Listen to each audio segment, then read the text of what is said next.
पर हम जा करके परमेश्वर की आराधना करते हैं। मंदिर वो है जहां पर हम परमेश्वर की के आगे प्रार्थना करते हैं। क्या करते हैं?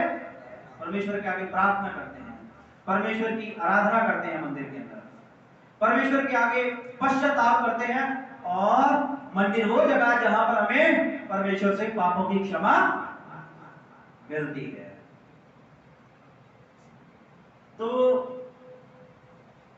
ये है मंदिर। मैं कुछ इससे जो है आपको जो है बताता हूं। मेरे साथ निकालिए पहला राजा और उसका जो है 8वां अध्याय।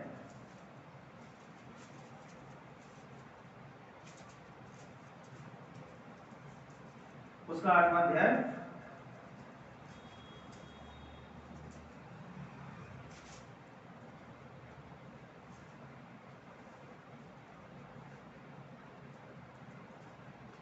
मंदिर कौन सी जगह है जहां पर हम पश्चाताप करते हैं परमेश्वर के आगे। मंदिर वो जगह जहां पर हम परमेश्वर की आराधना करते हैं। मंदिर वो जगह जहां पर हम परमेश्वर से प्रार्थना करते हैं। मंदिर वो जगह जहां हमें परमेश्वर से पापों की क्षमा मिलती है। मंदिर वो जगह जहां पर कोई परदेशी भी आकर के परमेश्वर से मिल सकता है। मंदिर के जरिए ही वो परमेश्वर से मिल सकता, बिना मंदिर के वो परमेश्वर से नहीं मिल सकता। कोई परदेशी जो परमेश्वर को नहीं जानता, वो भी जब परमेश्वर के बारे में जानता है तो वो भी मंदिर के जरिए परमेश्वर के साथ मेल मिलाप कर सकता। बिना मंदिर के कोई परमेश्वर से मेल मिलाप नहीं कर सकता। बिना मंदिर के कोई परमेश्वर के राज्य में प्रवेश नहीं कर सकता। और वचन कहता है कि परमेश्वर का मंदिर जो है सभी जातियों का परमेश्वर के साथ मेल मिलाप करवाने के लिए बना हुआ है। क्या विश्वासी और क्या अविश्वासी, क्या अन्य जाति, सब जातियों का मेल करवाने के लिए मंदिर बना है। यहाँ पर जो है इसकी 43वीं आयत के अंदर पढ़ते हैं। पहला राजा 8वां अध्याय की 43 में, जब तू अपने स्वर्गीय निवास स्थान में से 42वीं आयत, चलिए हम 41वीं आयत से पढ़ेंगे इसको। आ जाइए 41वीं आयत पे आ जाइए। पहला राजा 8वां अध्याय 41 में, फिर परदेशी भी जो तेरी प्रजा इस्राएल का नाम, देखो परदेशी किसी भी जाति का हो, परदेशी, फिर परदेशी भी जो तेरी प्रजा इस्राएल का ना हो, जब वो तेरा नाम सुनकर दूर देश से आए, वह तो तेरे बड़े नाम और बलवंत हाथ और बढ़ाई हुई भुजा का समाचार पाए। इसलिए जब ऐसा कोई आकर इस भवन की ओर प्रार्थना करे, तब तू अपने स्वर्गीय निवास स्थान में से सुन, और जिस बात के लिए ऐसा परदेशी तुझे पुकारे उसी के अनुसार व्यवहार करना, जिससे पृथ्वी के सब देशों के लोग तेरा नाम जानकर तेरी प्रजा इस्राएल के समान तेरा भय माने, तेरा भय माने, ताकि सब जातियों के लोग तेरा भय माने, तेरी उपासना करने वाले बन सके। कोई भी अगर मंदिर में आकर के तुझसे प्रार्थना करे, कोई परदेशी किसी भी जाति का, सुलेमान यहां पर क्या बोलता है, परमेश्वर कोई भी व्यक्ति, किसी भी जाति का व्यक्ति मंदिर में आकर के तुझसे प्रार्थना करे और प्रभु तू उसकी सुन लेना, और परमेश्वर भी कहता हाँ मैं सुन लूंगा जो कोई मेरे मंदिर में किसी भी जाति का आके। तो मंदिर हर एक के लिए, ठीक है।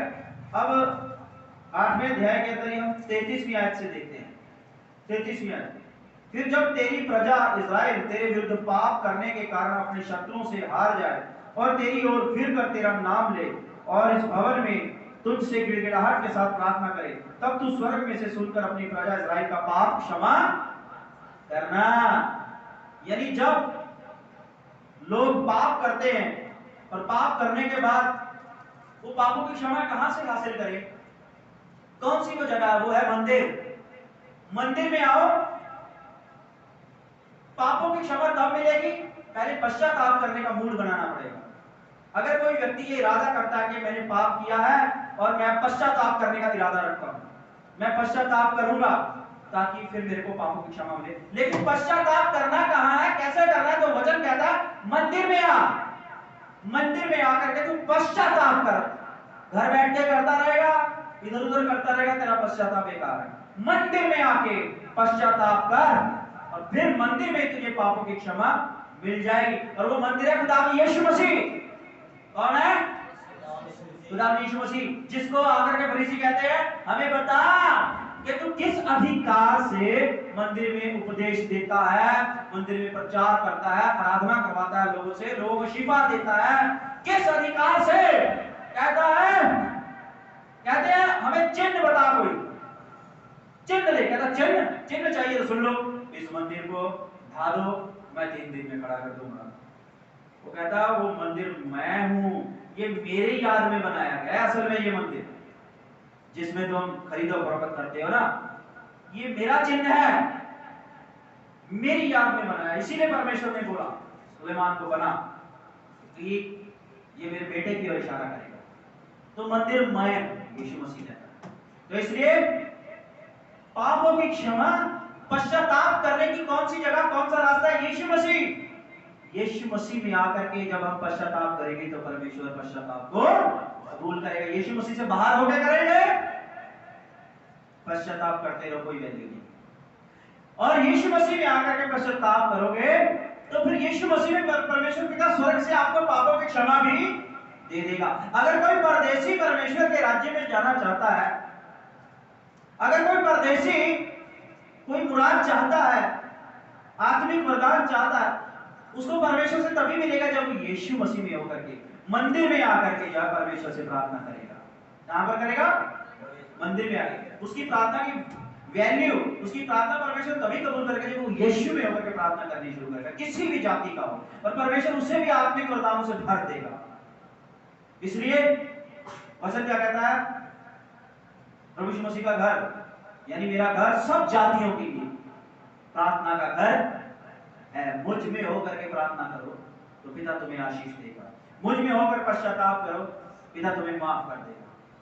ठीक है जी? तो ये हमने यह देखा।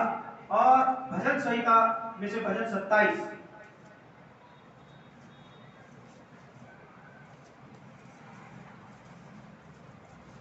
भजन संहिता में से भजन 27 और उसकी चौथी आयत के अंदर क्या लिखा हुआ है? भजन संहिता भजन 27 उसकी चौथी आयत, एक वर मैंने यहोवा से मांगा है, उसी के यत्न में लगा रहूंगा कि मैं जीवन भर यहोवा के भवन में रहने पाऊं, यहोवा के भवन में रहने पाऊं, जिससे यहोवा की मनोहरता पर दृष्टि लगाए रहूं और उसके मंदिर में ध्यान किया करूं। उसके मंदिर में ध्यान किया करूं, यानी ध्यान करना यानी परमेश्वर की आराधना। यहां पर दाऊद क्या कहता है कि एक वर मैंने परमेश्वर से मांगा है कि उसी के यत्न में लगा रहूं, परमेश्वर के यत्न में लगा रहूं, यानी उसकी आराधना करता हूं। एक ही मैंने मुराद मांगी है उससे कि मैं जीवन भर हर वक्त जो है परमेश्वर की आराधना यत्न से करता रहूं। ठीक है? उसकी आराधना करता हूं कि मैं जीवन भर यहोवा के भवन में रहने पाऊं। क्यों रहने पाऊं यहोवा के भवन में जीवन भर? ताकि मैं यहोवा के भवन में रह करके यहोवा की आराधना करूं। परमेश्वर की आराधना का स्थान सिर्फ परमेश्वर का भवन, उसका मंदिर ही है। और वो मंदिर कौन है? यीशु मसीह। यीशु मसीह क्या कहता है कि तुम इस मंदिर को ढा दो और मैं 3 दिन में खड़ा कर दूं। ये चिन्ह है मेरे अधिकार का। तो हमारा पश्चाताप यीशु मसीह में ही कबूल है, पापों की क्षमा यीशु मसीह में है, किसी भी परदेशी की प्रार्थना कबूल यीशु मसीह में ही है। ठीक है जी? और परमेश्वर की आराधना यीशु मसीह में होकर के करेंगे तो परमेश्वर आराधना कबूल करता है। ये ईंट और पत्थर की बिल्डिंग में होकर के करेंगे ना, कुछ नहीं कबूल होने वाला। असली मंदिर यीशु मसीह है। यीशु में अपने आप को डाल दो, उसमें चलो, उसमें फिरो, उसमें उठो, उसमें बैठो, यीशु मसीह में आ जाओ और फिर परमेश्वर की आराधना करेंगे तो परमेश्वर हमारी आराधना को कबूल करेगा। तो ये जो बड़ी इंपॉर्टेंट बातें हैं, शायद आपको किसी ने नहीं बताई होगी, तो ये बातें आज समझने वाली बातें हैं। भजन संहिता भजन 65 निकालें, उसकी भी चौथी आयत देखेंगे, वहां पर क्या लिखा। भजन संहिता में से भजन 65 उसकी चौथी आयत के अंदर क्या लिखा? क्या ही धन्य है वह जिसको तू चुनकर अपने नजदीक आने देता है कि वो तेरे आंगनों में वास करे। मुबारक है वो जिसे तू अपने नजदीक आने देता है कि वो तेरे आंगनों में, तेरे भवन के आंगन में निवास करे। यानी मुबारक होते हैं वो लोग जिनको वो यीशु मसीह को दे देता है, जिनको यीशु मसीह की पहचान में चुनता, जिनको यीशु मसीह की पहचान में चुनता, यानी उसने अपने भवन के आंगनों में उन्हें स्थान दे दिया। उन्होंने उस खुदा ने अपने भवन में उनको स्थान दे दिया, अपने घर में स्थान दे दिया। तो वो लोग बड़े मुबारक हैं। क्या ही धन्य है वो जिसको तू चुनकर अपने समीप आने देता कि वो तेरे आंगनों में वास करे। हम तेरे भवन के अर्थात तेरे पवित्र मंदिर के उत्तम उत्तम पदार्थों से तृप्त होंगे। अगर हम खुदा यीशु मसीह में हो करके परमेश्वर की आराधना करेंगे, खुदा यीशु मसीह में हो करके पश्चाताप करेंगे, खुदा यीशु मसीह में होकर के प्रार्थना करेंगे, तो मालूम है परमेश्वर से आशीष भी हासिल करेंगे, उत्तम उत्तम पदार्थों को ग्रहण करेंगे, आत्मिक आशीषों को ग्रहण करेंगे, आत्मिक आशीषों, पवित्र आत्मा के फलों के भागीदार बनेंगे। तो इसलिए आज हमारे अंदर बड़ी कमजोरी है मेरे चीजों, हम सिर्फ एक ईंट और पत्थर की बिल्डिंग को मंदिर समझ करके उसी तस्वीर को बना करके बैठे रहते हैं, उसकी तरफ भागते रहते हैं रात दिन। इतवार आ रहा है, जाना वहां जाना, खुदा का है। हाँ वो बिल्डिंग बनाई इसीलिए वहां पर आओ। वो बिल्डिंग क्या, वो प्रार्थना भवन है। वहां पर परमेश्वर के लोग एक मन होकर के, इकट्ठे होकर के परमेश्वर को याद करते हैं, परमेश्वर से संगति करते हैं। और वचन क्या कहता है, जहां कहीं भी 2 या 3 जन जमा होते हैं वहां पर प्रभु आ जाता है। और वचन ये भी कहता है कि जहां पर कलीसिया जमा होती है, कलीसिया को उसने क्या बोला उस मंदिर में, कहता है मैं मंदिर हूं और उस मंदिर की दीवारें, उस मंदिर की खिड़कियां, उस मंदिर का फर्श, उस मंदिर की छत, सब कलीसिया। क्या है? कलीसिया। और यीशु मसीह उस मंदिर का कोने का पत्थर है। वचन कहता है क्या है? कोने का पत्थर है। जब बिल्डिंग बनाते थे ना पुराने समय में, तो 2 दीवारें जुड़ती हैं जहां पर, वहां पर मजबूत वाला चट्टानी पत्थर लगाते थे कोने के अंदर, और उसके इस साइड भी दीवार को सपोर्ट, इस साइड की दीवार को भी सपोर्ट। चारों दीवारों के कोनों के अंदर मजबूत चट्टानी पत्थर लगाते थे, और नीचे बुनियाद के अंदर भी मजबूत चट्टानी पत्थर लगाते थे। बुनियाद चारों तरफ ऐसे होती थी और वो कोने का पत्थर बड़ा मजबूत होता था, और उस कोने के पत्थर की वजह से बिल्डिंग खड़ी रहती थी।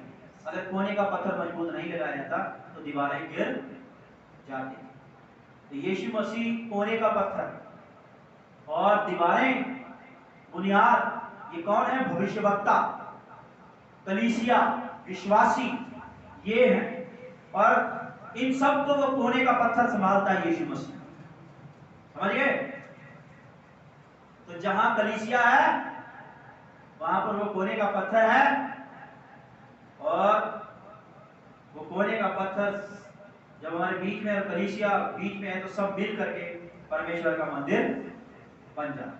तो यीशु मसीह खुद परमेश्वर का मंदिर है, लेकिन उसने कलीसिया को भी इस मंदिर का भागीदार बना दिया। ऐसा प्रेम है उसका। उसने बोला चलो मैं तुम्हें दीवार बना देता हूं, चलो मैं तुम्हें खिड़कियां दरवाजे बना देता हूं,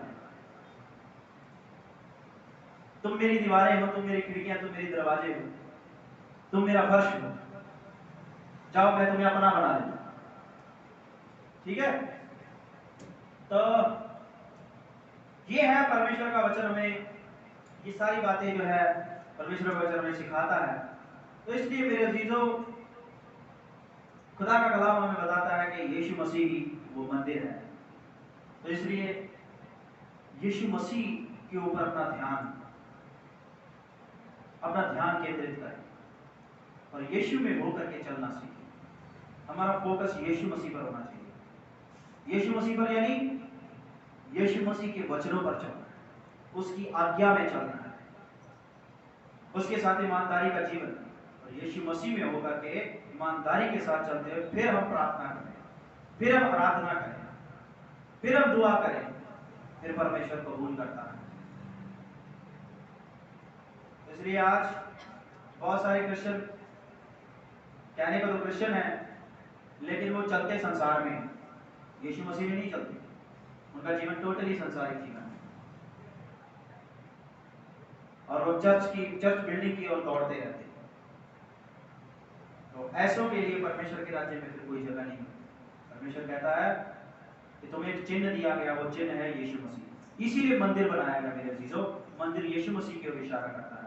और खुदा यीशु मसीह ने जो है उस मंदिर की सफाई की और वहां पर आराधना की, चंगाई की, उपदेश दिया, प्रचार किया, लोग प्रचार सुने। यीशु मसीह बता रहा है कि परमेश्वर ने मुझे क्यों इस दुनिया में भेजा तुम्हारा मंदिर बना करके, ताकि तुम आराधना, प्रार्थना, पश्चाताप, इबादत मुझ में होकर के करो और मुझ में होकर के और कोई दूसरी चीज मत करो।